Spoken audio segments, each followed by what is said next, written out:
Hi welcome to Rama Telugu కథలు. ఈరోజు పొడుపు కథ వచ్చేసి నీరు తగిలితే గుప్పెడవుతుంది, ఎండ తగిలితే గంపెడవుతుంది.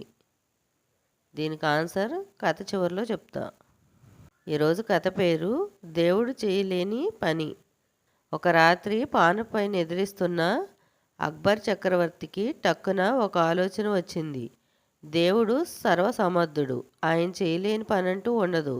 అలాగే రాజునైన నేను కూడా సర్వసమర్థుణ్ణి.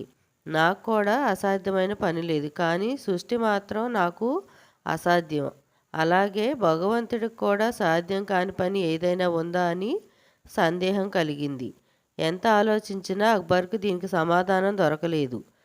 మరుసటి రోజు దర్బార్లో ఇదే విషయమై బీర్బల్ను అడిగాడు. బీర్బల్, నేను చక్రవర్తిని, సమస్త పనులు చేయగలను. నాలాగే భగవంతుడు కూడా అన్ని పనులు చేయగలడు